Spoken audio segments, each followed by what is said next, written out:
Hello, my cluster kids. This is our first lesson at home. I am going to most likely always show a video. You follow along with your notes like you would in class, and then I will always open up a tutoring session to make sure you understand. You can ask me questions, and I can help you. So that's kind of how it's going to go. So especially by Monday. I'm finishing the last topic that I can in quadratics, and you guys are going to have the test Monday instead. And I'll explain that on Monday. So let's go ahead and get through the quadratic formula. So the quadratic formula you actually should have learned in Algebra 1. So this is somewhat of a review. I'm not going through all the details. I would have loved to derive the quadratic formula for you. We just don't have time to do it. We're on a crunch, and home lessons, the deriving is fun to do in class. So we're just going to go through and just learn how to substitute into the formula. Let's go for it. So the quadratic formula is used to solve any quadratic equation. It's really used though for when you can't factor or factoring is not easy. So factoring does not always work. There are situations that you just cannot factor. And those lead to visually what they look on the graph. We're going to talk about that. So just the quadratic formula is there above. It is derived. It was derived a long time ago to make sure you can always find all the roots. The plus or minus there is because at most you can have two x-intercepts or two roots in a quadratic for quadratic solutions or roots or x-intercepts. And so when you take the square root of something, the problem could have been positive or negative, and that's where that comes from. Actually just substituted. Let's see if we can keep this video short. So it says solve x squared minus 8x equals 33 by using the quadratic formula. So our first example actually leads to two rational roots. That means two rational roots is we could actually have factored it. So we're just going to see how it comes out. It's the easiest one to do, and that way you can see how the quadratic formula just works. So we're going to identify what A, B, and C is because that's the coefficients that we need. And so we need a quadratic in the standard form. So right now it's not in the standard form because it's not equal to 0. And remember, you're solving for x-intercepts, and x-intercepts is always when your function is equal to 0. So now we can identify what A, B, and C is. We can just substitute into our quadratic formula. You can pause here to show the substitutions, of course. And I'm just going to go pretty fast because I just want to keep the video short. So if I look at that, I substitute everything and I just do math. I just continue to simplify. I'm going to work with my square root, get it to one number, and if I can take the square root, the actual square root, like I actually have a perfect square, then I'm going to take that square root and then just do two math problems. I'm going to do it with a plus sign and a minus. And so I should get two answers. God. All right, so we get x equals 11 and x equals negative 3. Now notice what I put right there. I put, we could have factored this problem because it is factorable. Hence, that's what led us to two rational roots. That's how we got the two rational roots.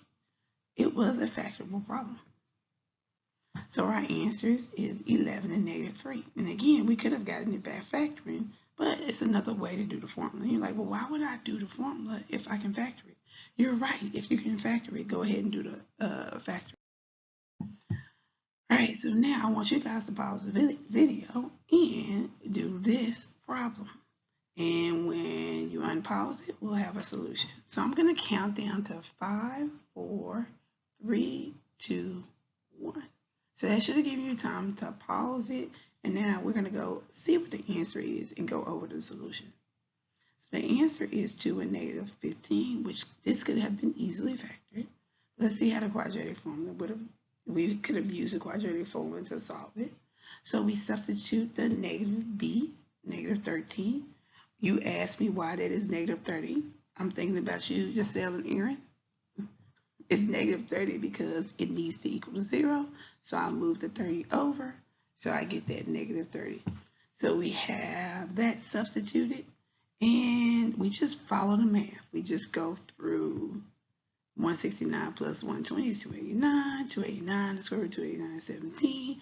And then you just do two separate equations to get your two answers. All right, now we're talking about irrational roots. Now this can't be factored. There are no two numbers that will multiply to give you 2 and add up to 6.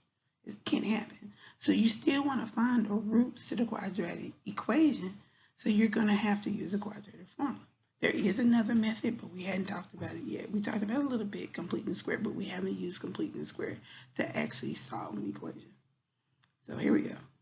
So we're just going to identify our A, B, and C. This is already in standard form for a quadratic. So we just have to substitute. Now here we have a square root of 28. So right there, that square root of 28, we need to simplify it. So I see 4 times 7. And so we're going to take the square root of 28, break it down to 4 times 7. So this will become 2 square root of 7, which is what I put here and here. I break down my two problems. Now, the problem is 2. The next thing I have to do is simplify if I can. So each term shares a 2. Now, I cannot mess with the square root of 7. You cannot simplify the square root of 7. And you cannot take away from it. Even though it's an odd number anyway, you wouldn't. So we're not going to express square root. But we have the 2 that's being multiplied to the square root of 7. So all the terms are divisible by 2. So I can simplify or factor out a 2.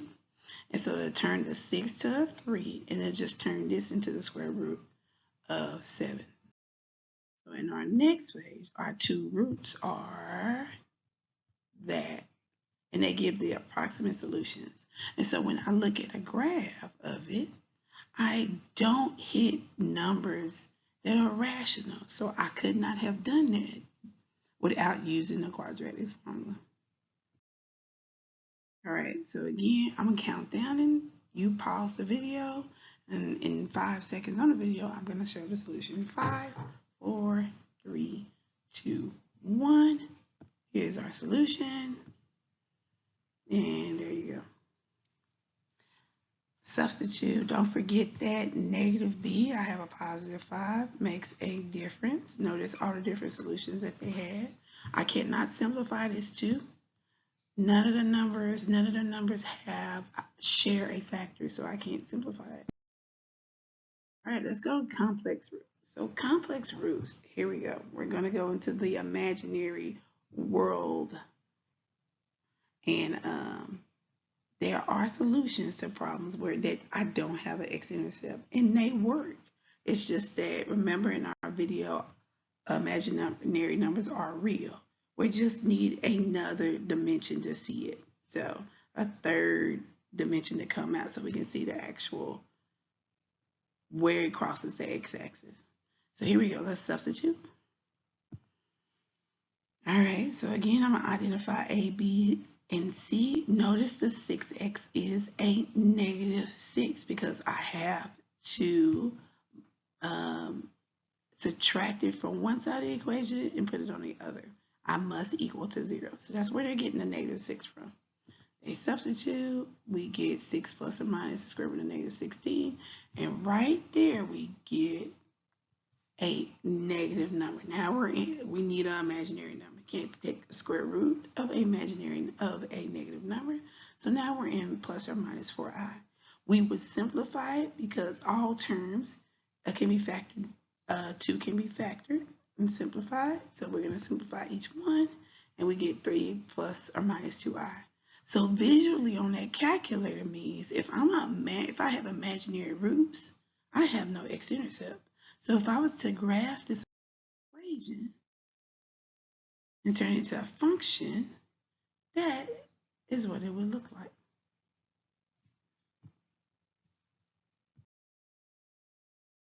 All right. Now we're going to check that, and I think this is cool. We won't spend much time on it, but we're going to check that the solution actually works. All right, here we go.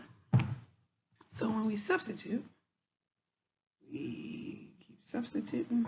And also, I'm looking at that now. I don't believe that graph is the same graph, but the point across is you don't cross the x-axis.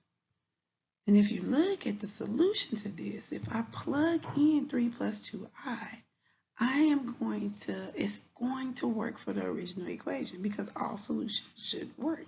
If they are the right solution, it should function. When I substitute, it makes my equation equal.